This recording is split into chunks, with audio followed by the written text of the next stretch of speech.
Bonjour, j'espère que vous allez bien. Je suis contente de vous retrouver aujourd'hui pour un nouveau podcast et j'avais envie de vous parler cette semaine de la Lune et de sa position en signe dans votre thème.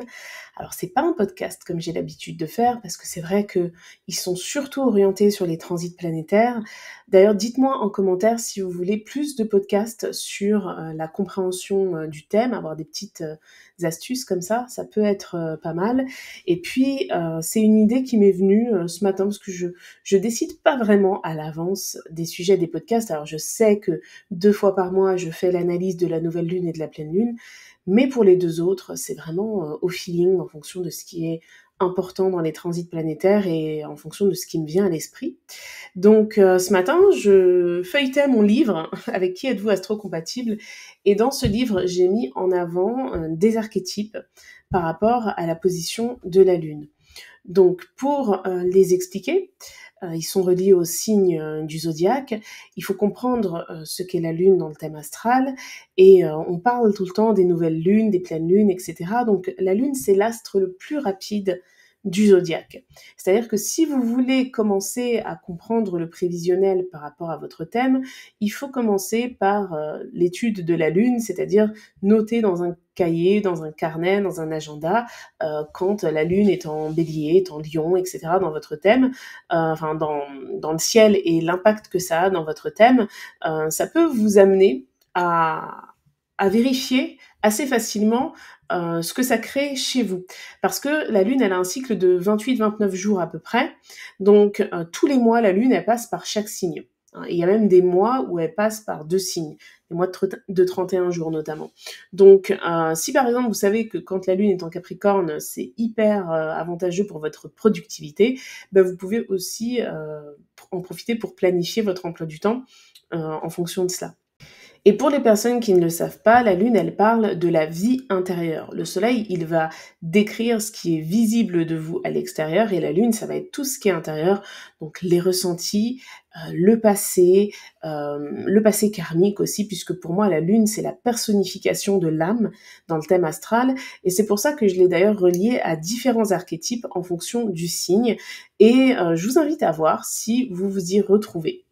Donc, dans mon livre, j'ai décrit 4 archétypes en fonction du signe lunaire et je trouve ça hyper intéressant. Alors, c'est beaucoup plus complet dans le livre, hein. L'idée, c'est pas de faire un résumé du livre au travers du podcast, mais vraiment de mettre en avant les archétypes et d'avoir surtout vos retours en commentaire. Est-ce que vous reconnaissez là-dedans? Est-ce qu'il y a un archétype qui est plus présent que l'autre? Est-ce que avant c'était un archétype et maintenant c'est devenu un autre?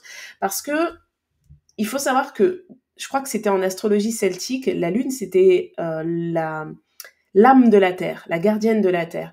Et en fait, il y a quelque chose de bienveillant. J'ai même envie de dire que, juste concrètement, la Lune, c'est le seul astre qu'on peut vraiment bien observer. On n'a pas besoin de télescope pour la regarder. On a tous passé ne serait-ce que 5 minutes à regarder la Lune et à penser à notre vie, à penser à plein de choses, à se demander s'il n'y avait pas une autre personne qui regardait la Lune en même temps que nous, etc. Donc il y a quelque chose de très symbolique, de très mystérieux aussi. Et c'est pour ça que je trouve que c'est relié à l'âme. Quand on étudie l'astrologie karmique, on étudie aussi les nœuds lunaires et la lune noire. Et vous voyez, ça fait toujours écho à la Lune. D'ailleurs, ce sont des points fictifs qui sont calculés par rapport à la position de la Lune. Et Saturne est la planète karmique, et Saturne avait comme surnom l'ancienne Lune. Donc, tout est toujours relié à cela. Et en fait, les signes d'eau du zodiaque, donc le Cancer, le Scorpion et les Poissons, sont des signes reliés à l'inconscient et à quelque chose de spirituel. Seulement, les Poissons, c'est beaucoup plus marqué parce que c'est dans la définition même. Le Scorpion, ça va plutôt être relié à tout ce qu'on intériorise, tout ce qui est relié aux peurs, aux névroses. Donc on est dans quelque chose de karmique, mais qui est plutôt relié aux épreuves, en fait, avec le Scorpion. Et quand on parle du signe du Cancer, parce que le signe du Cancer est représenté par la Lune, hein, c'est pour ça que je parle de ça, eh bien, quand on parle du signe du Cancer, on parle jamais de cette connotation karmique. On va vous dire que c'est la famille, que c'est le foyer, que c'est le lieu de résidence, que le Cancer, c'est le signe des émotions, c'est aussi un signe qui parle de la parentalité, et tout ça, c'est bien évidemment vrai. Mais si on creuse un peu plus, on a le passé qui remonte au passé antérieur. C'est-à-dire que l'axe Cancer Capricorne, c'est l'axe qui parle du passé dans le thème astral, et le Cancer va effectivement parler de la famille, de nos origines, de nos racines. Mais c'est pas que nos racines. Moi, je suis d'origine portugaise, ivoirienne, etc. C'est pas ça. C'est aussi les origines, si je puis dire, spirituelles en fait. C'est aussi la mémoire généalogique de la famille, c'est d'où l'on vient en fait. C'est quelque chose de beaucoup plus profond que juste connaître ses origines par rapport au pays de ses parents par exemple. Mais ça c'est quelque chose qui est moins mis en avant, et pourtant le Cancer est représenté par la Lune, et la Lune représente à mon sens tout cela. Donc il y a quelque chose d'enfoui, quelque chose de puissant, et quelque chose qui parle vraiment quelque part aussi de ce que l'on aurait envie, alors pas envie d'être, mais de ce que l'on veut véhiculer, si je puis dire, comme message. C'est l'âme pour moi, la Lune. Hein, donc on a cette forme d'intuition, d'inspiration qui provient de cette énergie-là, et selon le signe dans lequel vous avez la Lune, eh bien j'ai déterminé des archétypes. Pardon. Donc je vais vous les citer. Pour les personnes qui ont la Lune en Bélier, donc j'ai noté la guerrière intrépide. Alors c'est vrai que tout ce que j'ai noté c'est au féminin, mais en réalité ça vaut aussi pour les hommes. C'est juste que dans le livre, j'ai vraiment orienté ces archétypes par rapport à la position de la Lune dans le thème d'une femme. Donc je l'ai pas réécrit pour les hommes parce que j'allais pas faire doublon et gâcher des pages pour répéter la même chose, mais ça peut très bien être attribué aux hommes aussi. Donc la pionnière audacieuse, la guerrière intrépide, la rebelle indépendante et la leader inspirante. Et en fait, pour les personnes qui ont la Lune en Bélier, voyez l'archétype qui vous convient le plus par rapport à qui vous êtes actuellement et par rapport à qui vous aimeriez être. Parce qu'il y a toujours le côté fantasmatique qui accompagne la Lune. N'oubliez pas que les signes d'éléments eau, ils sont reliés à quelque chose de nébuleux. Les émotions, c'est personnel. Quelque chose qui me fait pleurer peut faire rire quelqu'un d'autre, vraiment. Donc c'est vraiment personnel, c'est vraiment subjectif. Et donc on peut aussi avoir cette connotation de rêve, de qui on aimerait être, de quoi on est capable, comment on aimerait se révéler, parce que la Lune, contrairement au Soleil, elle représente notre part discrète en fait, ce qui n'est pas véritablement montré. Mais c'est pas parce que c'est pas montré qu'on n'aimerait pas le montrer. Par exemple, il y a des personnes qui peuvent être très artistes, mais qui n'osent pas l'affirmer, peut-être parce que elles ont été éduquées dans un milieu où on leur a dit que c'était pas sérieux de faire ça, par exemple. Vous voyez, je donne un exemple vraiment bateau, mais tout ça pour dire que pour la Lune en Bélier, ça attire vers des archétypes qui sont quand même assez audacieux, et il y a cette idée de vivre une forme d'indépendance. Donc par exemple, la guerrière intrépide, ça peut être une femme par exemple qui se bat pour évoluer sur le plan professionnel, mais c'est peut-être pas forcément quelque chose qui se rencontre dans tous les domaines de vie. C'est pour ça que j'en ai mis 4, et c'est pour ça que j'insiste sur le fait que ces archétypes, ils ne sont pas forcément, si je puis dire, ressentis, vécus tous au même moment et tous dans les mêmes domaines de vie.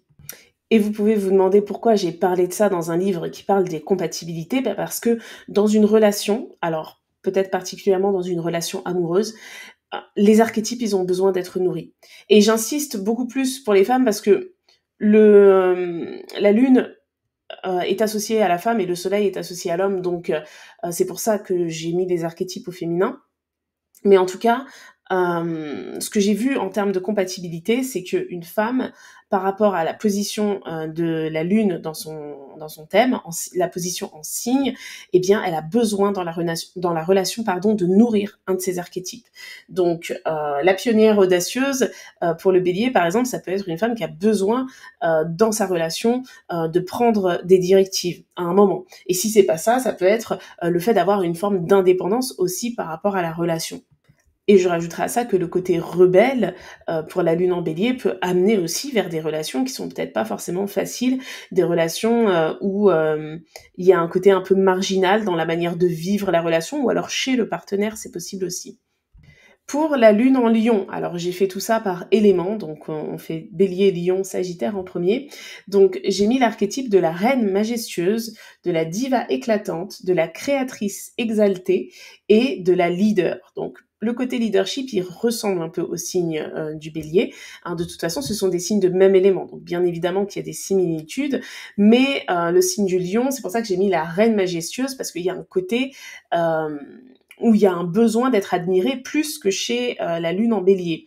Hein, donc ça, c'est des archétypes qui ont besoin d'être nourris au travers de la relation. Ça ne veut pas dire que toutes les cases doivent être cochées, mais ça veut dire que selon les humeurs, selon les périodes aussi, puisque la lune, elle évoque quelque chose de changeant, selon les périodes, eh bien, il y a un ou deux archétypes qui sont plus en avant dans la personnalité, qu'on a plus besoin d'affirmer. C'est pour ça que parfois, il y a des relations qui comment dire, éclate parce que il y a une évolution personnelle chez l'homme ou chez la femme et du coup le partenaire en face ne répond plus aux besoins par rapport à cette évolution là.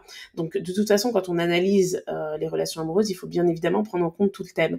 Mais ce que je veux dire c'est que la lune chez la femme, elle représente vraiment pour moi elle fait même une analogie au cycle féminin qui dure à peu près euh, selon la science, le cycle féminin il dure 28 jours, mais c'est pas pareil chez toutes les femmes. En même temps, aujourd'hui, on vit dans un monde où on est perturbé par la nourriture, par des produits qui ont des perturbateurs endocriniens, par les ondes, etc. Donc, est-ce que si on était vraiment à l'état entre guillemets naturel, est-ce qu'on n'aurait pas des cycles vraiment très similaires? Ça, c'est une question à laquelle je ne peux pas répondre, mais en tout cas, je trouve que la lune est vraiment associée au principe du féminin et donc quand on analyse la compatibilité chez la femme, c'est quelque chose qui ressort énormément. Et d'ailleurs, même si on est sur un couple de deux femmes, hein, ça ne veut pas dire que ces archétypes-là, ils n'ont pas besoin d'être nourris dans la relation. Donc c'est pour ça d'ailleurs que souvent des personnes qui ont la lune, alors soit dans des signes de même élément, soit dans le même signe, ben, ça peut créer une connexion assez forte. Donc les archétypes pour la lune en lion, la reine majestueuse, la diva éclatante, la créatrice exaltée et la leader. Je vous donne pas exactement toutes les définitions que j'ai mises dans le livre, bon déjà parce que je vais pas lire le livre, mais ensuite juste les titres, les noms des archétypes peuvent vous évoquer quelque chose. Donc vous voyez par exemple, la créatrice exaltée, ça met vraiment en avant le côté créatif du lion. Et dans une relation, par exemple, il peut y avoir un besoin de créer, de procréer. Peut-être que pour certaines personnes, certaines femmes qui ont la lune en lion, avoir un enfant, c'est très très important. Il y a des personnes comme ça qui, dès qu'elles sont en couple avec quelqu'un, elles ont besoin d'officialiser l'amour pour l'autre en ayant un enfant. Il y a des personnes qui ressentent vraiment cela. Donc ça peut être par exemple ce genre de placement. Pour la lune en Sagittaire, j'ai mis l'aventurière sans crainte, très important, le sans crainte, la philosophe, la Wonder Woman et la voyageuse. Donc ce sont des archétypes qui parlent un peu d'eux-mêmes. Et là, c'est pareil, dans la relation, il y a besoin de voyager, de découvrir, ou alors, si c'est pas forcément toujours avec le partenaire, on est face à une personne qui aura besoin quand même de vivre ça dans sa vie. Ça peut être par exemple si une femme qui a la lune en Sagittaire est avec un partenaire qui n'aime pas trop voyager, ben peut-être que c'est une femme qui voyage beaucoup avec son travail par exemple, et que dans sa vie ce besoin-là il est comblé par exemple. Mais je répète, les archétypes ils sont pas ressentis tout le temps de la même manière, ils sont pas permanents, c'est quelque chose qui est évolutif, c'est quelque chose qui fluctue, ben, comme les émotions. Donc voilà, d'ailleurs quand une femme devient mère, ça peut même changer encore un petit peu quoi. Donc pour la lune en taureau, on passe sur les signes de terre. Donc la déesse de la terre, la working girl, le pilier et la séductrice. Hein. Parce qu'il ne faut pas oublier que le signe du taureau, c'est quand même un signe vénusien. Et la déesse de la terre, ce que je veux dire par là, c'est vraiment l'ancrage. C'est vraiment quelqu'un qui a besoin d'être ancré. Souvent, ça va être des personnes qui peuvent avoir une forme de difficulté à tout changer dans leur vie, quoi. Donc là, s'il y a un partenaire qui est muté à Tahiti, ça peut énormément perturber. perturber la femme qui a la lune en taureau, par exemple, mais en même temps, ça peut peut-être nourrir le côté working girl s'il y a une opportunité professionnelle là-bas. Donc voilà, quel est l'archétype qui vous convient le plus si vous avez la lune en taureau? Alors pour la lune en vierge, j'ai mis la soignante, la perfectionniste, l'intellectuelle et la professionnelle. Donc on est sur des archétypes qui sont plus sérieux, entre guillemets, si je puis dire, sur les signes de terre. Hein, le taureau, il a quand même le côté sensuel parce que c'est un signe vénusien, c'est un signe charnel, hein, il est opposé au signe du scorpion. Et pour la Vierge, il y a le côté vraiment soignante dans le sens où il y a de grandes capacités d'écoute. Et dites-vous que là où est positionnée la Lune, l'âme et de cette couleur-là. Donc quand on a l'âme en vierge, quand on a l'âme en taureau par exemple, eh bien on a l'âme qui est connectée à quelque chose qui est en quête de bon sens. Donc ça peut être sur divers domaines, mais les signes de terre, c'est comme ça que ça se passe. Hein. Et pour la lune en Capricorne, j'ai mis la carriériste, la matriarche, la femme puissante et l'intransigeante, parce qu'il y a énormément, si je puis dire, pas de restrictions, je trouve pas le mot, mais il y a énormément d'exigences envers elle-même. Donc, quand on est très très exigeant envers soi-même, on peut être très exigeant envers les autres. Et ce sont des archétypes aussi qui peuvent avoir sauvé de certaines situations. C'est-à-dire que, par exemple, la leader dont je parlais dans l'énergie du lion, par exemple, eh bien, ça a pu sauver à certaines périodes, sauver d'une situation en fait, parce que la lune est bien évidemment reliée à l'intuition. Donc ces archétypes, ils évoquent aussi des choses chez les personnes qui ont la lune dans ces signes. Et si vous repensez à votre vie, il y a forcément des moments où votre intuition vous a sauvé de quelque chose, que ce soit une relation, une situation compliquée, un danger qui arrivait, etc. Et donc c'est relié à ça. C'est relié à ces archétypes, en tout cas selon moi, hein, parce que c'est moi qui ai nommé ces archétypes. Peut-être qu'on pourrait leur donner d'autres noms, hein, pourquoi pas. Alors ensuite, on a les signes d'air, donc j'ai mis la communicante émotive. Alors pourquoi émotive? Parce qu'on parle quand même de la lune. L'éternelle étudiante, hein, donc ça, c'est vraiment l'archétype de la personne qui veut apprendre tout au long de sa vie et qui peut avoir du mal à se professionnaliser ou à se stabiliser dans une direction précise.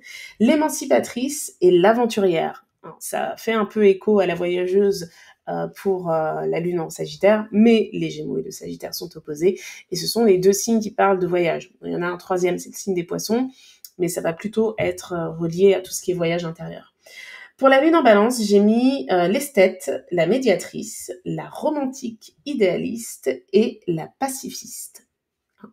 Donc, quel est l'archétype? Alors, je vais poser la question à chaque fois, mais vraiment, je trouve que c'est un travail qui est très intéressant à faire, parce que surtout chez la femme, chez l'homme aussi on peut les masculiniser, hein, les archétypes, mais chez la femme, je trouve que c'est vraiment, vraiment très parlant. Pour ma part, j'ai la lune en cancer, donc quand viendra à mon tour, je donnerai mes interprétations personnelles. Pour la lune en Verseau, on a l'innovatrice. Donc, gardez à l'esprit que ça veut dire que dans une relation, dans sa vie, en fait, alors quand je dis une relation, là, on pense plutôt à la relation de couple, mais on n'a pas qu'une relation dans sa vie, on a aussi des relations amicales, des relations professionnelles, etc. Ces archétypes, ou plutôt un d'entre eux, ou deux, certes, ça dépend des femmes.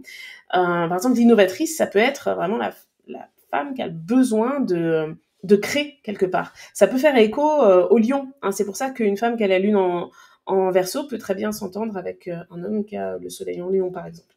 Donc j'ai mis l'innovatrice, l'humanitaire, la rebelle, forcément, et l'ami idéaliste. Hein, parce que le Verseau, c'est un signe qui parle vraiment d'amitié et de complicité. Il y a un grand besoin de complicité dans la relation, même si c'est une relation sentimentale. Alors, pour la lune en cancer, là on passe sur les signes d'eau, j'ai mis la gardienne du foyer, la sentimentale, la mère nourricière et l'empathique.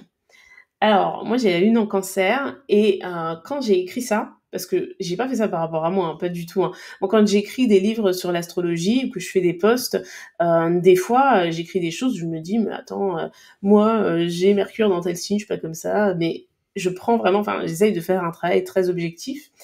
Et en fait, c'est marrant parce que ça, la gardienne du foyer, c'est peut-être celui qui me parle le plus parce que déjà, en plus, je travaille de la maison, donc clairement, je suis toujours à la maison et je suis très contente de ça. Hein, c'était pas le cas avant, mais je suis très contente aujourd'hui de pouvoir travailler de la maison. Et c'est vrai que j'ai toujours été passionnée par l'immobilier, par le fait d'acquérir ma résidence principale, par le fait de sécuriser, de laisser un héritage à mes futurs enfants, etc. C'est quelque chose qui est très très fort chez moi et qui est très marqué dans ma gestion financière de vie. Donc, c'est-à-dire que j'anticipe des choses pour des enfants qui ne sont même pas des embryons. Donc, c'est vrai que je suis vraiment, enfin, je trouve que sur les 4, c'est celui qui ressort. Et c'est vrai que si je suis dans une situation où j'ai pas la possibilité de faire ça, je suis pas bien. Alors, ça veut pas dire que c'est bien, hein, mais ça veut dire que moi, en tout cas, je suis comme ça. Et l'empathique, la sentimentale, bon, c'est vrai que je suis très sentimentale et très empathique. Moi, je pleure devant tous les Disney. Donc, tout va très bien. Donc, voilà. Mais c'est vrai qu'il y a un côté vraiment avec la lune en cancer. En plus, la lune en cancer, c'est d'autant plus puissant puisque la lune, elle est à domicile. Et ça, c'est valable pour tous les astres. Quand vous avez un astre à domicile, d'ailleurs, plus vous avez d'astres à domicile dans votre thème, plus ça marque vraiment leur énergie et plus ça crée une forme d'alignement en fait, dans le sens où l'astre est dans le signe parfait entre guillemets pour lui, donc ce qu'il exprime c'est vraiment la pleine puissance. Alors si vous avez la lune en dissonance avec Pluton et que elle est dans le signe du cancer, bon, c'est pas trop possible ça. Attendez. Non, parce que moi, je suis d'une génération, la Lune, elle était en Scorpion. Bref, bon, vous avez compris ce que je veux dire. Si vous avez la Lune en dissonance avec Saturne, par exemple, ou avec Mars, et qu'elle est à domicile, donc dans le signe du Cancer, c'est comme si vous avez Mars en Bélier à domicile, qui est en dissonance avec Saturne, Saturne qui se trouve en Capricorne, quoi, par exemple, vous voyez. Donc ça peut être forcément tout ce qui est dissonant va l'être plus fort et tout ce qui est bénéfique va l'être plus fort. Hein, pour tous les astres qui sont à domicile. Donc c'est pour ça que les personnes qui ont beaucoup d'astres à domicile dans leur thème, ça fait des personnalités qui sont assez marquées, je trouve, et que on n'oublie pas facilement, en général. Après, ça dépend de où sont positionnés les astres, bien évidemment.